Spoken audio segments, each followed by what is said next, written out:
it would have been a bummer not to have this thing in my rotation.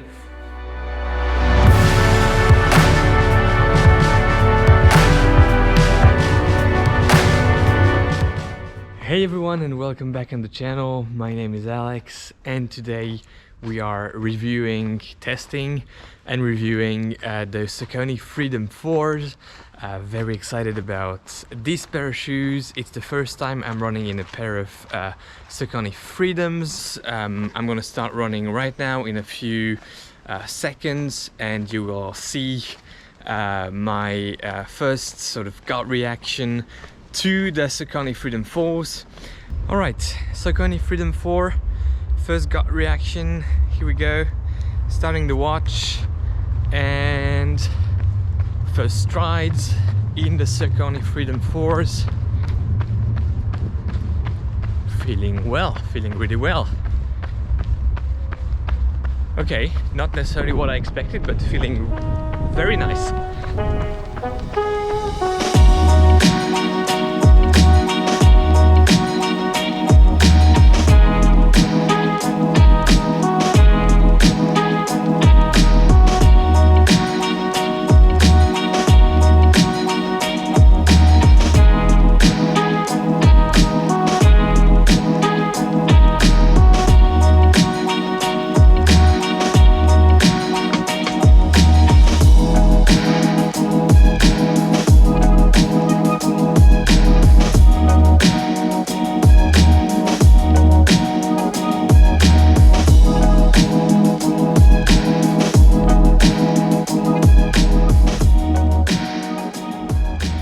Alright guys, so first run in the Saucony Freedom 4s is done. It was a short one. This morning I had a long ride on the bike, 3 hours, and so this was just like a small little run to see how the Freedom 4s feel, and first impressions are very good, but I'm gonna give you way more details upstairs in the paint cave, so see you there in a bit.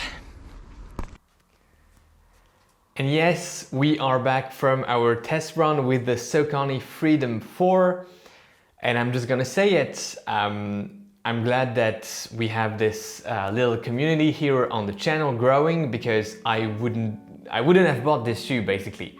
It wasn't on my radar and I did not plan to get it. But thanks to you, thanks to the comments and the suggestions that you made, I got it, and I must say that it was a great thing to try this shoe and to get it. We are going to go into details and see how it performed in the different segments, but yes, as a general comment, just, you know, thank you for suggesting this shoe, and overall thank you for joining the adventure here on the channel. I'm grateful to have you all the time in any videos, but especially for this one and for the suggestion that made this video that you're watching now possible and that made it happen. Thank you very much. Alright, so very quickly, the specs of the Saucony Freedom 4. So we're looking at 255 grams in my size, US 11, EU 45. So it's a pretty lightweight shoe. It's not crazy lightweight, but in my book, it's pretty lightweight. It's the same type of weight as the Hoka Mach 4 or the Brooks Hyperion Tempo. So really decent, even on the good side of things for a daily trainer. But is it a daily trainer? We'll answer that as well. It's a 23.5 millimeters of stack height in the forefoot, 27.5 in the heel, so 4 millimeters drop. And yes, the big main change compared to the previous iteration of the Freedom lineup, in which, I say it again, I never ran in any of the previous Freedoms. It's the first one, and this one has the PWRRUN PB, PEBA-based midsole in it, and welcome back to that. But first impressions, if I do a little bit of torsion, it has a nice flex to it, and definitely it's a neutral road running shoe, but I need to put some force in it, and we'll come back to that. It was one of my main fears, to have a shoe with that type of very technologically advanced midsole, but maybe that could have been unstable or too much torsion, too much flex, and therefore a ride insecure. It's not the case, and I need to put some force into the torsion test, which means that it has some rigidity to it. We'll come back to that, but that's really like the first impressions. Second thing, the Durometer test. I know you're looking for the data and you're waiting for that. I'm gonna put it right now on your screen, but subjectively, it feels, I must say, very similar to the Endorphin Speed in terms of Durometer with the thumb, which is like really very, very subjective, but it makes sense. The compound is the same, so it's PWRRUN PB, the PEBA-based compound, but the Durometer could have been a bit different based on the way the compound was used. It feels similar, and the numbers, you will have them right now on the screen, are very similar. That's within the margin of error of the tool that I'm using. So it's the same compound and used in a pretty similar way. Although I'm also showing you on the screen in the Durometer ranking that the outsole, so the rubber outsole that you see here, the gray thing on the outsole of the Freedom 4, is really hard. So as you can see the numbers, it's even harder than the Mach 4 EVA rubberized outsole. Here it's like I think 50% more, or I don't have the numbers in mind, but it's really hard.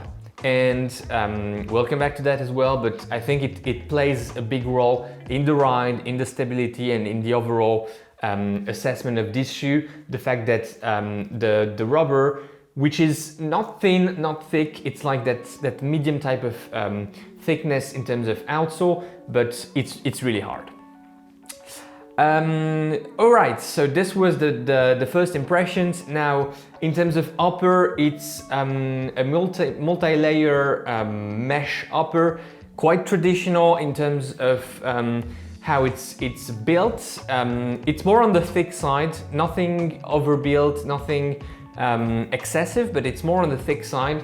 And it has that suede type of toe guard. I guess you cannot really see it, or maybe like the contrast, but it's black on black. And by the way, I'm not a huge fan of the colorway, but it's nice. I mean, it could be worn as a sneaker, I guess, for some people who like black sneakers, but you know, nothing too fancy compared to what Saucony can do at times, or too crazy. But you know, quite sober. Let me know in the comments if that's the type of colorway you enjoy. I'm not a huge fan because I like a bit of color, but it's okay. So coming back to the suede toe guard here at the front, I was a bit skeptical seeing it because it seems soft and a bit like it had too much give to it. In fact, it works well, not as rigid as a plastic or more, you know, hard toe guard, but still it works fine. It's you know, you don't really feel it from the inside, which is a good thing. In fact, when you don't bump into the toe guard from the inside and you don't feel it, it's actually quite positive. The heel counter, nothing to write home about, but good job. You know, it's the ankle and the heel are sitting well in it. It's comfortable and it's just ticking the box. So doing the job it's required to do, which is good again. So coming back to the upper. It's a good upper, nothing to write home about, but definitely the type of upper that works well and that you're just forgetting about when running, and that's important. How is the fit? The fit is that performance type of fit, so it's you know, really well locked down in the midfoot, in the heel. On the snug side of things, definitely here in the midfoot, but with some nice volume in the toe box. Now, in terms of width of the platform, it's rather narrow, but if you have an Endorphin Speed at home, I did a little comparison. It's not a battle between this shoe and the Endorphin Speed. This may happen, who knows? I'm not hinting anything, but this may happen, why not? I did some measurements between this shoe and the Endorphin Speed, and this one is a bit wider, both at the widest points of the forefoot and also at the narrowest point of the midfoot. It's also a bit wider than the Endorphin Speed. So if you're comfortable in the Endorphin Speed, if that's you know, a bit narrow but fine for you, this is narrow but less so than the Endorphin Speed. I think that's important for you to know when you know, considering this shoe. Now the main thing here, the midsole. So it's the first shoe from Saucony with the PWRRUN PB midsole and without a plate. So not the first shoe with the PWRRUN PB midsole, of course, but first shoe with this midsole compound and without a carbon plate. And it's working really, really well. I was looking forward to getting in my shoe rotation something with that lower stack in the forefoot, but still with some cushion, some energy return, and you know, the ground sensation, the ground feel that you want to have without the pounding that's associated to it. Think, for instance, Adidas Boston, or more recently on the channel, Adidas Terrex Speed Ultra, or the Puma Liberate. All the shoes, low stack height in the forefoot, but you could really feel that the ride would end up being taxing on your feet, on your legs, simply because the ground feel was quite pronounced, and in terms of metrics with the Run Scribe pod, that would translate in higher values of shock and impact. So you know, basically a more taxing ride. And as much as people would like to have ground feel, very often it comes with that pounding and that taxation on the legs. Here you don't have it, and that's why I think this shoe will really be a great asset personally for my shoe rotation and for my workouts, my training. It has that lower stack in the heel, in the forefoot, still, you know, reasonable, like in the mid-20s, so 23.5, 27.5 for me it's a drop. Lower than most shoes that we have nowadays, all those maximalist shoes. You have the ground feel, a bit of it, but still you're protected, and all the magic is here. And that's, I believe, thanks to the PWRRUN PB midsole. I'm not sure it works very well at very slow paces. I think it's a shoe that has that sweet spot around, you know, endurance, lower tempo type of paces, at least for me. So something probably around that 4:30, 4 minutes per kilometers, and in terms of minutes per miles, that's somewhere around, you know, 7, 6:30, and lower sixes essentially, minutes per mile.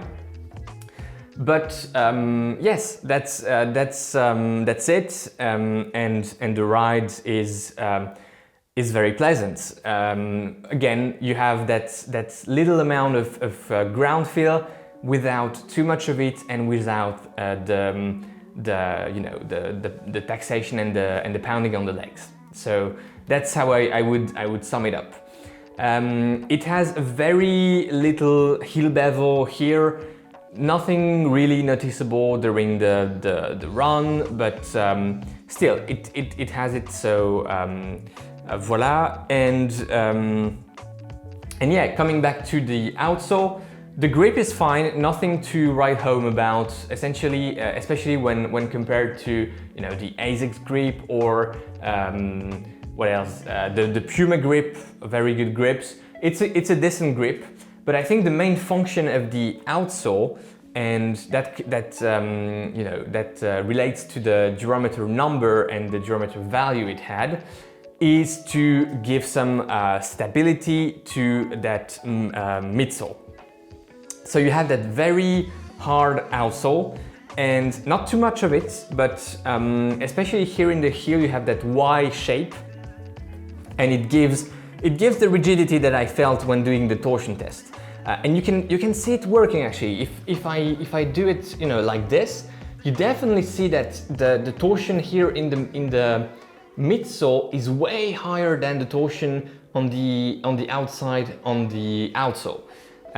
So I think, you know, Saucony did a great job at providing a secure type of ride thanks to a not too thick outsole, but still quite rigid and allowing for that that extra bit of stability. And I wouldn't say it's a shoe that's aimed at you know, stability runners. It's a neutral road running shoe, but it has a great stability, especially for a shoe that comes with this type of, you know, very you know, very bouncy and very special type of midsole, like the PEBA-based PWRRUN PB. So there you have it, and the price point is $150, I think, if I'm not saying. I'm a bit confused with prices now. In any event, it's in that ballpark, $150.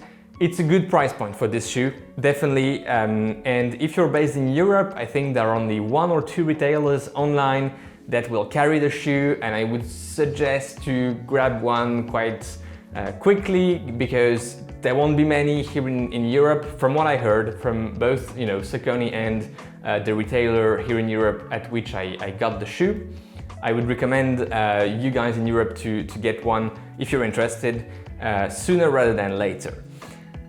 I am very pleased by this shoe. I am looking forward to do more runs, more workouts in it, because it just fills a gap in my shoe rotation, and that doesn't happen very often, especially these days with, you know, brands going in similar directions. I was missing this shoe essentially in my rotation, and I'm super happy that you suggested it, because otherwise I wouldn't have bought it, and it would have been a bummer not to have this thing in my rotation. There you have it, guys. Saucony Freedom 4, a traditional shape, traditional upper, traditional type of look for a shoe, but with the very exciting PWRRUN PB, PEBA-based midsole, and you know, lower stack heights. But overall, I'm very impressed. A very solid performance, a very solid and pleasant ride. So definitely a winner for me this year. And we've had lots of winners on the channel because we've had lots of great shoes coming out. But this one, in my book, has a special place. It's the performance shoe that has all the traditional aspects. Even the upper is quite thick, the weight isn't stunning, but still it has that performance oriented type of ride, and I'm really happy to have it in my rotation. Enough for the Saucony Freedom 4. I hope you guys enjoyed this video. If so, give it a thumbs up and don't hesitate to subscribe to the channel. It really helps the channel and my motivation quite a lot.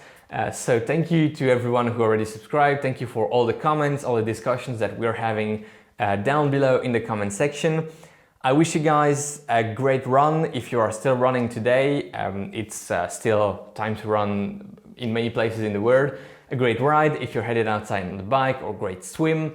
And most importantly, take care. I'll see you in the next video. Bye-bye.